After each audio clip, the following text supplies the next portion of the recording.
¿Se bañaron?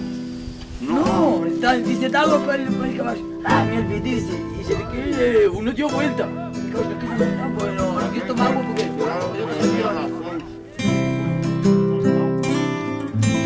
Yo nací en Mataojo de Salto. Es un rincón, diríamos, cerca, es fronterizo. Y mis padres eran brasileros, mis abuelos brasileros. Es ahí en esa punta donde está cerca Salto, Tacuarembó y Rivera. En ese triangulito por ahí.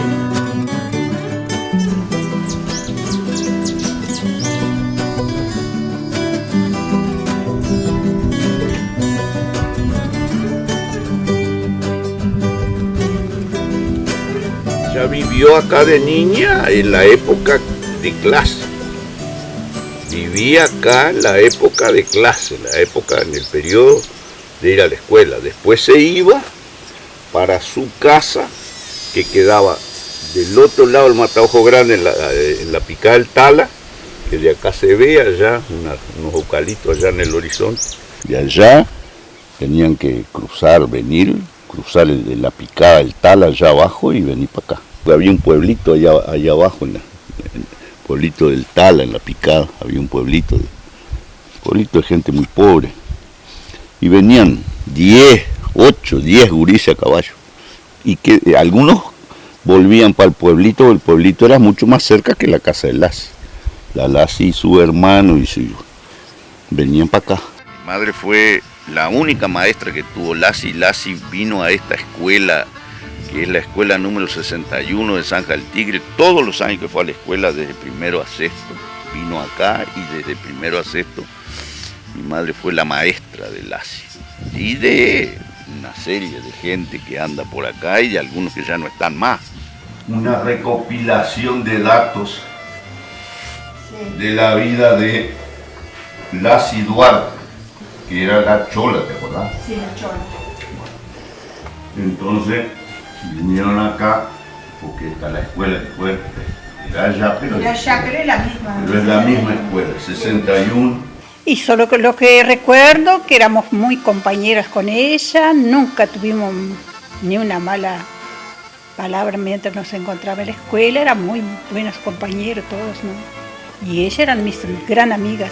Y ellas, las pobres, viajaban, usted sabe, de Picada de las Talas, que queda lejísimo de acá, ¿no? Todos a pie. Venían por la vuelta, por ahí por los caminos de Jorge Duarte, por los campos ahí, y buscaban la vuelta por la calle acá, y se iban para ahí, para ir a la escuela.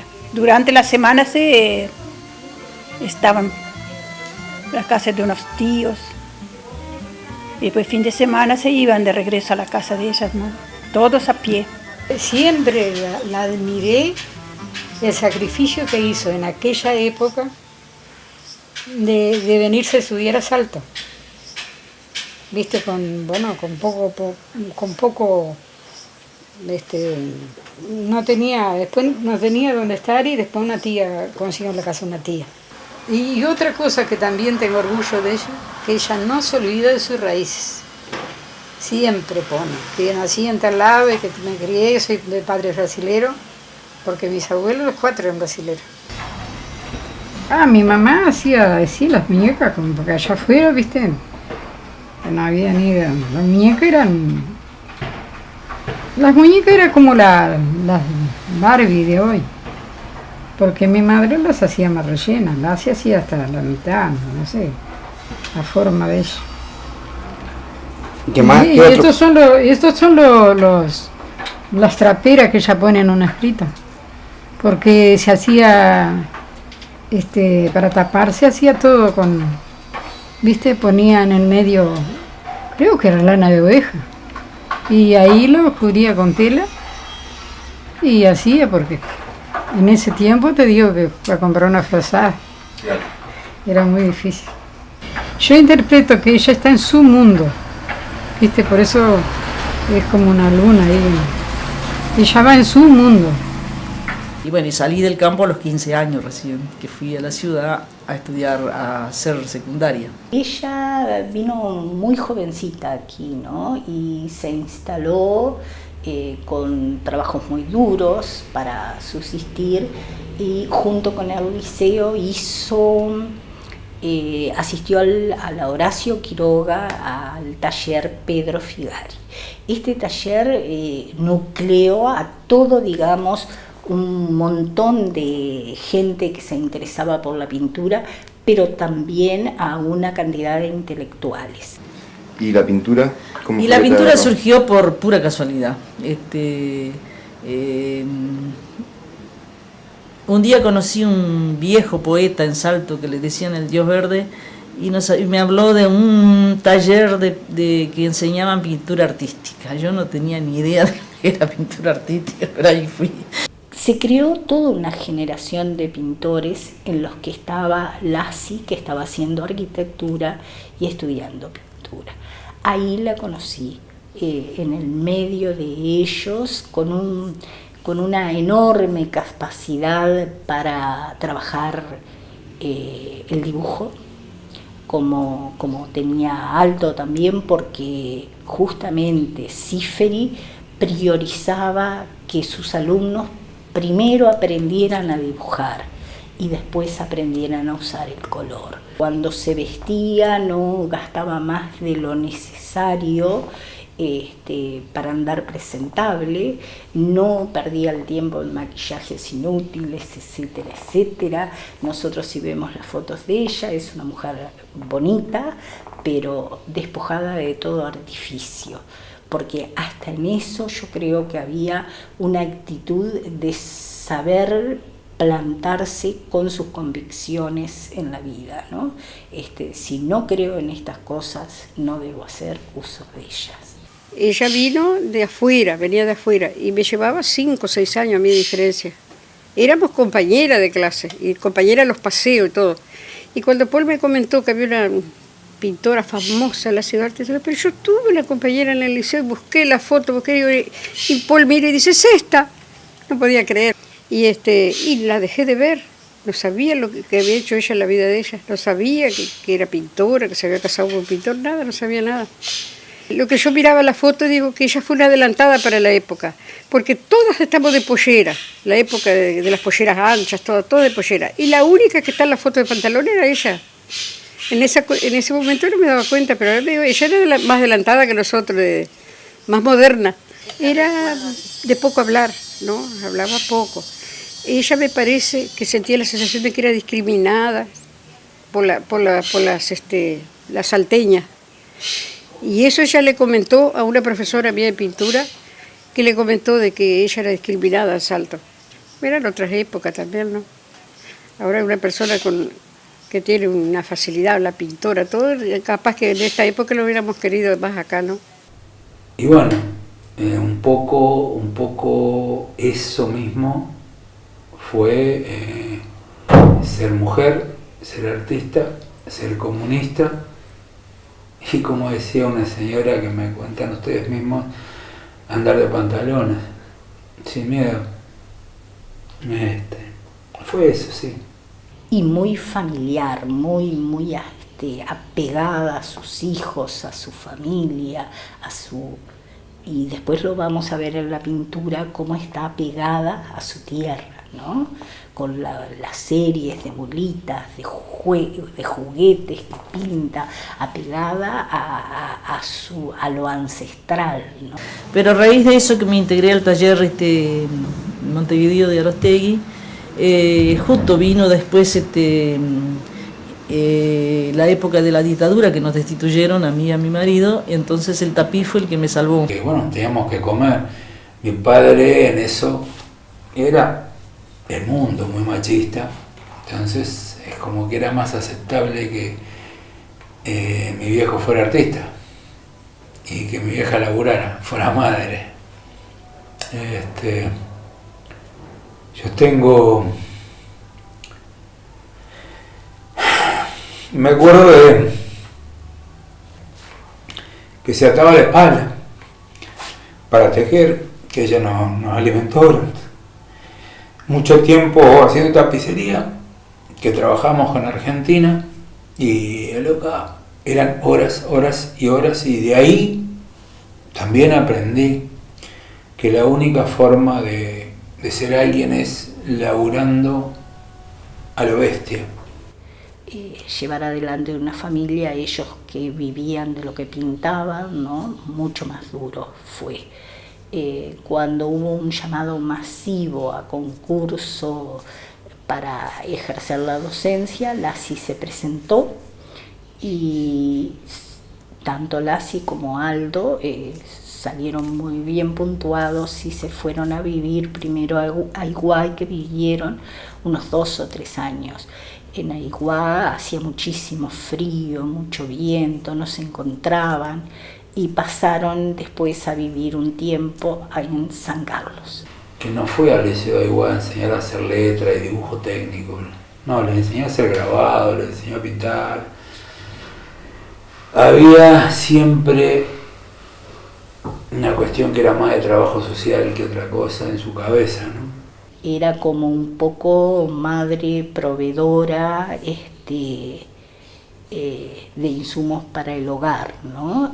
Y estaba como a la sombra de mi primo, que era mucho menos trabajador que ella, desde el punto de vista de la realización pictórica, ¿no?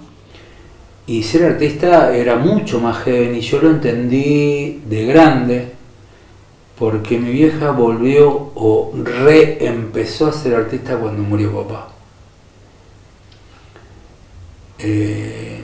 Mi viejo era un gran dibujante, un gran pintor, un capo, pero no tenía las tripas que tenía mi madre.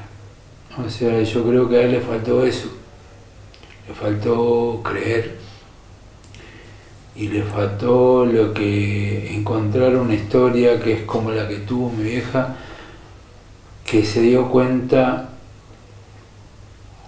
que quizás el camino hacia el trabajo de ella era muy psicoanalítico, era más una cuestión de catarsis, saltar las tripas, de vómito. Por eso siempre fue una obra que molestó. Lo que me acuerdo de ella es su actitud como mujer, de continua reivindicación de la libertad de la mujer, de los derechos de la mujer. Fue una adelantada para su época, porque mientras las mujeres en general estudiaban piano, etcétera, etcétera, otras cosas, ella fue a un taller donde, si bien había mujeres, ella tenía la certeza de que ese era su camino, ¿no? La pintura, y lo hacía no como un entretenimiento, sino con real vocación de vida. Date cuenta que mi vieja llega del campo y encuentra un lugar donde estaba lleno de un montón de salvajes artistas que la cuidaron como si fuera la hermanita menor, porque para tocar a mi vieja tenías que tocar a la banda de Osvaldo Paz, Antonio Higuera, Lugo Ibarra, yo qué sé, toda esa gente, no me quiero olvidar a nadie, algunos no los recuerdo, algunos los conozco.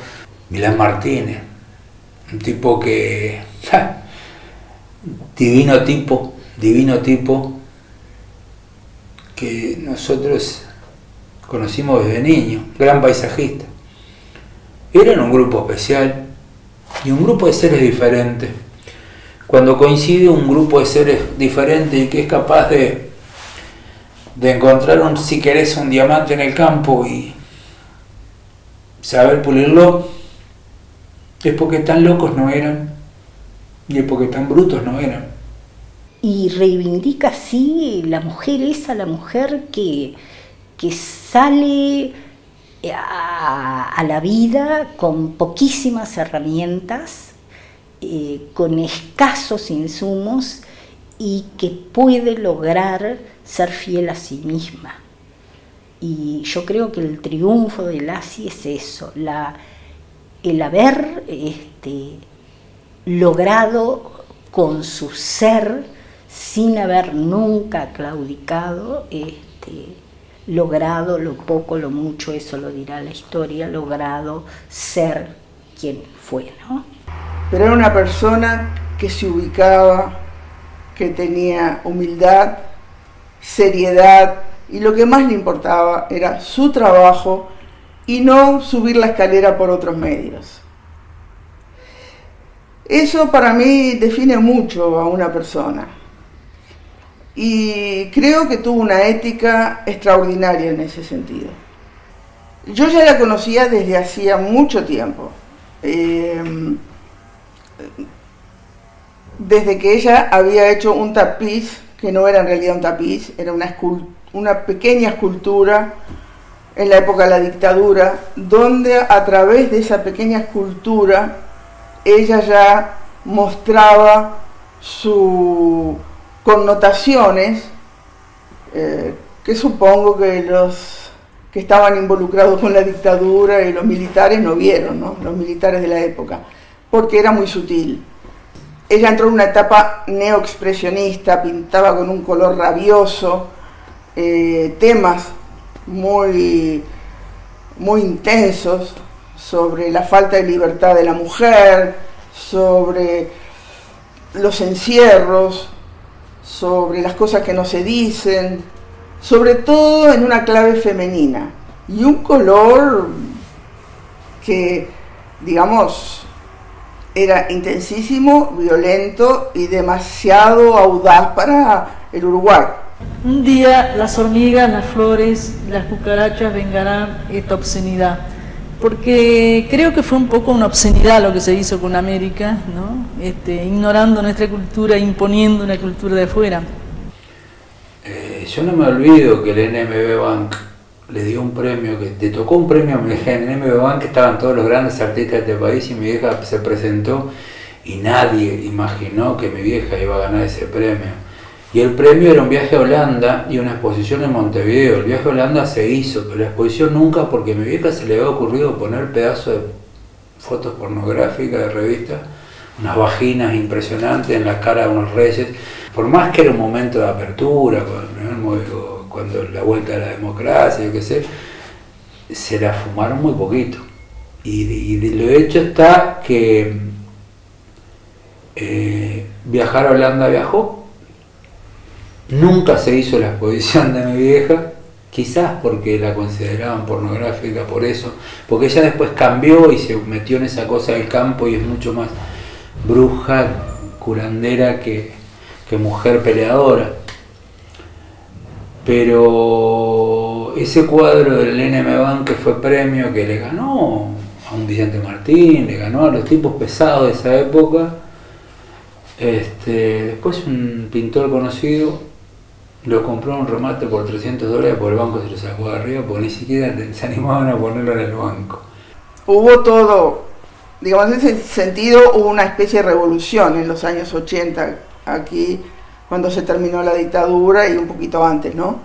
Hay toda una legión de pintores que lo hicieron, pero ella era mucho mayor y es como que fue joven en eso y fue joven en otras cosas también. Eso llama la atención porque, digamos, ella no estaba tan enterada de las vanguardias, no sabía ningún otro idioma más que el español, y un español del interior y del campo, te diría. Era una mujer del campo. Culturalmente te obligan a una imagen y tú individualmente de repente, o sea, la gente de repente, porque la cultura lo obliga a una imagen, tiene una doble vida. Entonces, de ahí los rituales, mitos, espejos y mentiras. Como muchas mujeres, ella se desarrolla luego de que Peralta fallece, ¿verdad? Y entonces se desarrolla en el telar, se desarrolla con una pintura sumamente expresionista, de muchísimo color. Después viene esta época que yo te digo, de una paleta mucho más baja, y luego empieza a incursionar en sus traperas, ¿no? Ella le llama las traperas, que es lo que viene de su infancia, esa infancia en San Luis de Mataojo, esa infancia muy dura, ¿verdad? De muchísimos hermanos, y que ella sin lugar a dudas tenía un talento especial, algo propio que la llevó a querer estudiar, a querer desarrollarse, a querer desenvolverse, y la llevó al lugar al cual llegó.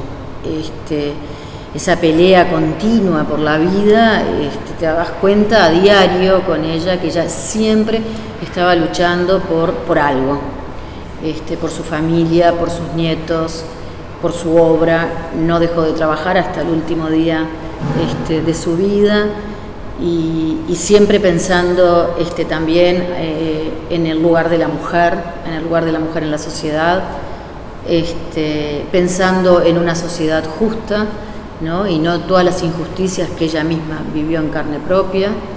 Y entonces todo eso la hizo traer, ¿verdad?, a su vida, a su plástica, a su obra,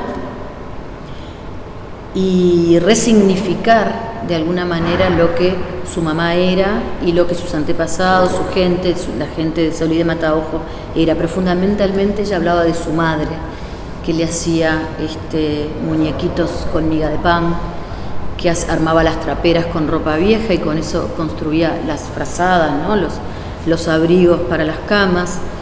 Y de eso ella, a través de esa resignificación, va construyendo unos collages que de alguna manera son los que ya van en sustrato papel a la Bienal de Venecia, y ella luego lo sigue trabajando, lo sigue elaborando, pasa por también, junto con Pichín, lo trabajan también a nivel de grabado. Su gran enseñanza no fue otra que decir: lo único que tengo es mi palabra. Yo soy rica en palabra, no tengo dinero. Y esa fue su principal enseñanza. Entonces, por eso a mí me interesa mucho que todo lo que se haga con ella sea una cuestión de una honestidad suprema, porque fue de esas mujeres que cuando creyó, cuando amó de forma muy especial, aunque con una autoestima bestial. No la traiciones. Por eso me parece interesante que hoy en día, en muchos casos, y todo gente me extraña, gente muy joven de Montevideo que la conoció, la tenga como un poco como ejemplo de mujer, porque fue de las tipas que fue feminista sin ponerle nombre. Muy guerrera, peleadora, ¿verdad? Y que salió adelante con esos 2 hijos, pero también un lenguaje propio pictórico. Se transforma en lenguaje, en determinado momento la trasciende a ella y se transforma en lenguaje pictórico, a mi modo de ver. Y eso a mí me parece sustantivo. Por un lado, todo lo que es la reivindicación de género y el ponernos a las mujeres una y otra vez en esas situaciones que, bueno, como mujer siempre todo cuesta un poco más, ¿verdad? Siempre hay que estar dando exámenes que los hombres no tienen que dar, estemos en el lugar que estemos. Ella eso siempre lo tenía muy claro y eso lo conversábamos continuamente. Ella tuvo los homenajes en vida, fue a Venecia, estuvo representada en galerías alemanas, en grandes catálogos apareció su nombre, escritos por gente profesional. Es reconocida por extranjeros que vienen a ver su obra y está en colecciones privadas, por ejemplo, en Punta del Este, por un coleccionista finlandés muy famoso. Está entre las elegidas. Estarán, yo qué sé, 10, 12 artistas, y ella es una de ellas. No es que y se ha sometido se sometió a muchos desafíos, a muchísimos desafíos, muchos de los cuales no tenían retorno económico, ¿no? Era una necesidad de expresarse. Y yo te diría que vivió también modestamente. Ella no necesitaba, no era una persona burguesa y no necesitaba comodidades, no cambió de personalidad en ese sentido. Era una mujer austera, ascética. No era una persona que iba a dedicarse al comercio, por ejemplo. Ella no iba a pintar algo porque le pidieran que haga esto de tal color. Siempre se respetó a sí misma y no hizo ningún tipo de comercio del arte, ¿no? Bueno, la Bienal de Venecia, ¿qué quieres que te cuente? Primero fue una gran sorpresa el poder ir, o sea, que me invitaran y poder ir, porque cuando me llamaron y me dijeron, hasta ahora los que iban a la Bienal podían más o menos financiarse los gastos, entonces le dije, yo no tengo un peso para ir. Yo creo que la etapa esa de la Bienal de Venecia y todo lo que se desarrolló a partir de su trabajo con las traperas, que es el homenaje, por un lado, a su infancia, a su madre, a ese mundo, que es volver a una infancia, pero también es un acto de memoria, un acto de rescate, no solo de la memoria de ella, porque es un acto de rescate de un Uruguay que yo creo que se fue. En el campo es cuando agarran una mulita que inmediatamente hace como que junta su manito y queda absolutamente indefensa, pero tiene un cascarón que le permite sobrevivir. Entonces es como que mi identificación es por el cascarón que me he tenido que armar por la sobrevivencia. Ella me decía, siempre estoy como destinada a situaciones duras, y siempre salía adelante, porque efectivamente es una mujer que provenía del campo, no era una mujer de la alta sociedad, ni mucho menos, pero sí llegó a todos esos lugares por su trabajo, por su trayectoria, por lo que ella era y por su obra, ni que hablar. Ganó el premio Figari, fue a la Bienal de Venecia, creo que fue reconocida en vida como corresponde, en un medio artístico que ningunea de alguna manera a la mujer en muchos aspectos.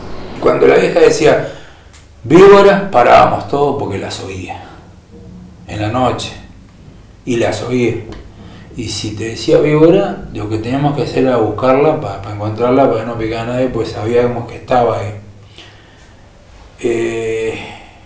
Ella sabía que tenía eso adentro, que se lo dio un mataojo,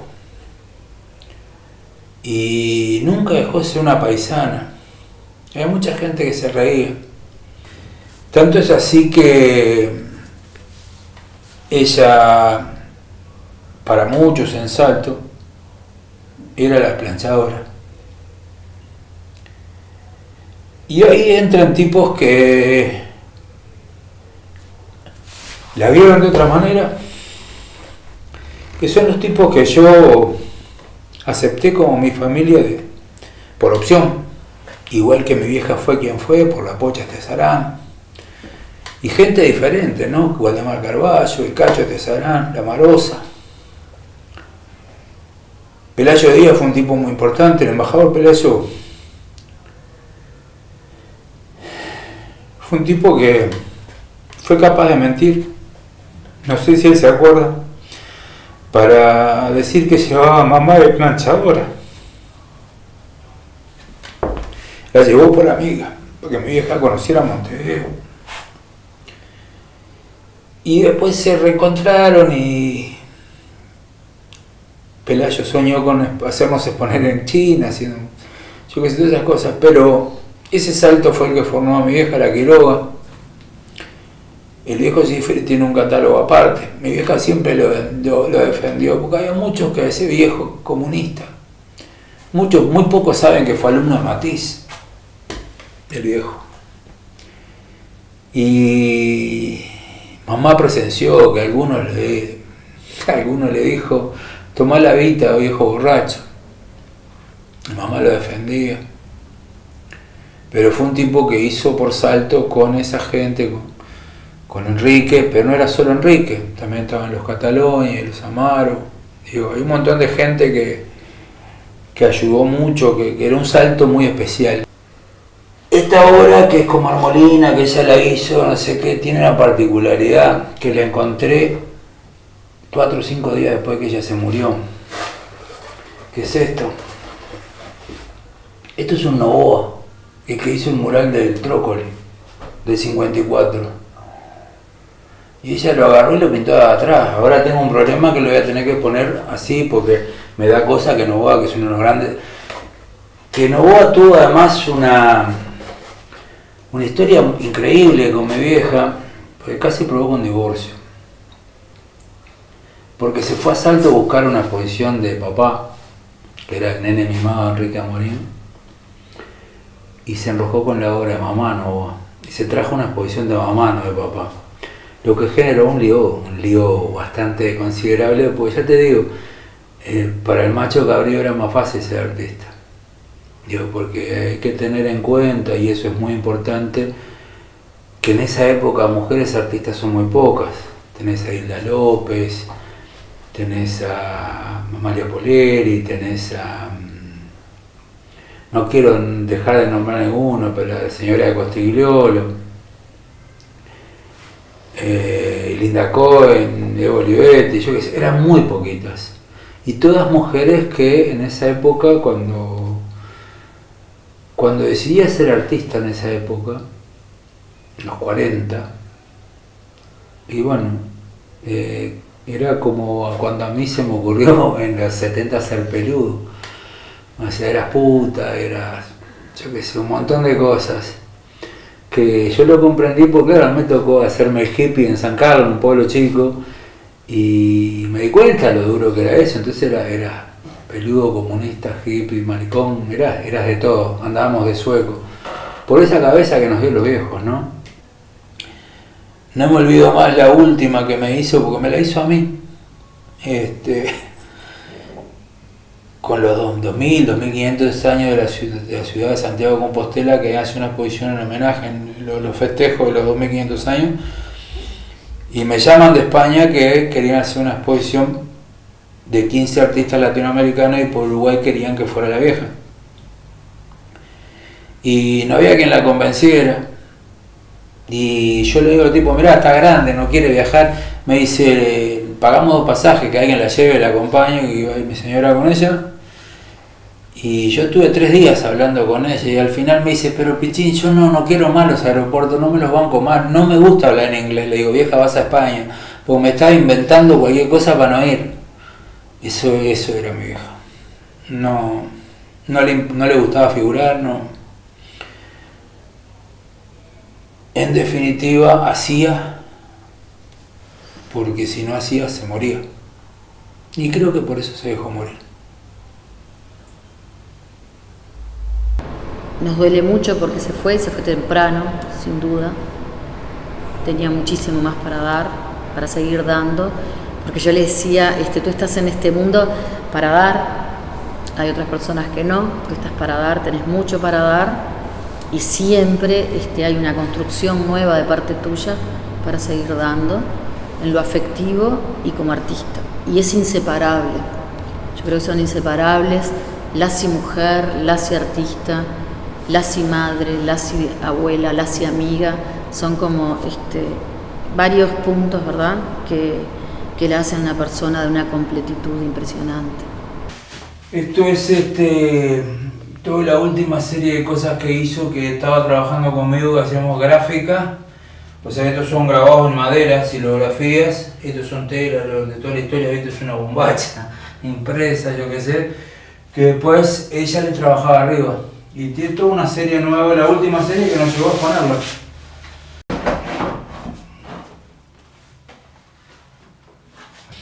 Que estos son toda la parte, digo, ella estuvo trabajando en gráfica, haciendo grabado, aquello la prensa, ¿no? La prensa para imprimir.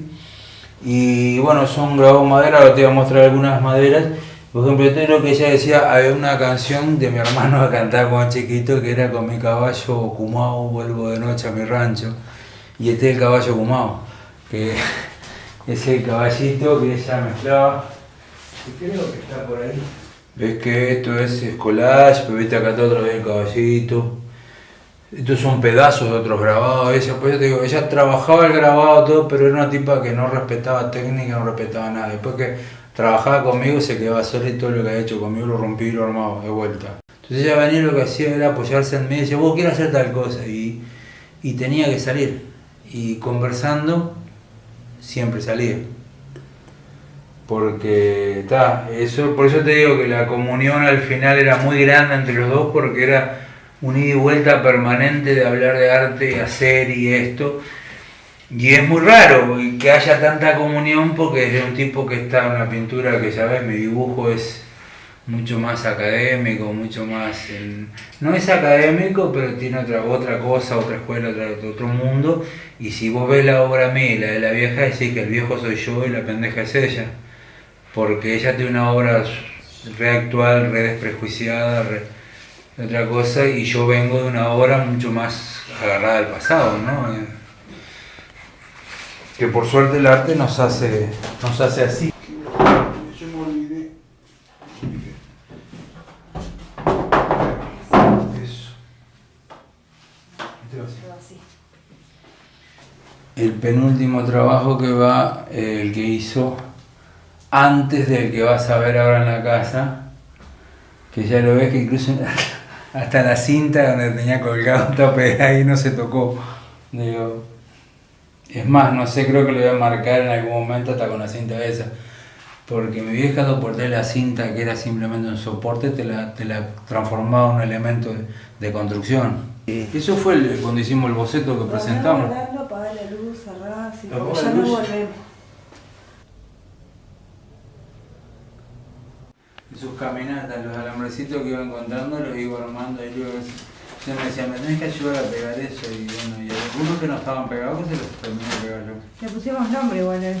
¿Cómo es que el nombre? Bueno, no me acuerdo ahora, después se lo vamos a poner en la muestra. ¿Sí? Y al final de su vida, esta fue su primera exposición, y al final de su vida había empezado a volver a la misma historia. Bueno, me sorprendió porque pasó simplemente, no fue una cosa premeditada, ¿no? Del cuarto en Vic, en la estancia Vic, en el balneario, en el Faro José Ignacio, y este era el acolchado, que ella lo estaba haciendo y justo lo estaba haciendo y un amigo le sacó de arriba en el... Tal cual ella lo dejó, todo esto así, lo dejó ella. Formas y colores disfrutan en jubiloso éxtasis. Visten el lienzo junto a manchas y espejos. Reflejan nuestros miedos, habita la vida en comunión con la muerte. Fumados sentimientos, reprimidos, exprimidos, idos. Cuánta historia personal, convivencia social, tanta fuerza oculta, indulta tu silencio en la expresión reflejada el rostro de tus cuadros. Arrojen sus cadenas, dicen sin hablar, en un rito creativo, pisoteando el sistema, decadente, vengativo, repudiando la teoría de quien no arriesga nada, del que no se embarra, invitando a un mundo mágico, sin mentiras, de fantasías plenas, sin placeres reprimidos. Eso eres tú. Esa es tu obra, una actitud de vida, saboreada, aprovechada, segundo a minuto, día tras día. Cuánta energía, cuánta historia, histeria, encierra partícula a partícula tu alma solitaria, acompañada de diminutos seres, dioses que se animan y no condenan, ni ordenan nada, nada guardan. No te importa, tienes conciencia, los gusanos no perdonan. No quieres ser una triste foto llena de polvo, olvidada. Estás de paso, das todo. Todo queda, perdura. Las telas un día fueron blancas. A causa de tus manos, guiadas por un bagaje de muchas magias reprimidas, decidieron ser espejos que porfiadamente vencieron para siempre el final inevitable. Tiraron los muros de la indiferencia y la mediocridad, caminando y caminando, traspasando barreras del tiempo, transitando indefinidamente con quienes se atrevieron, dieron un paso más, rituales, mitos, espejos y mentira. Es el génesis de algo y lo vas a continuar. Esto se lo vi a mamá. Esa muestra. Y está.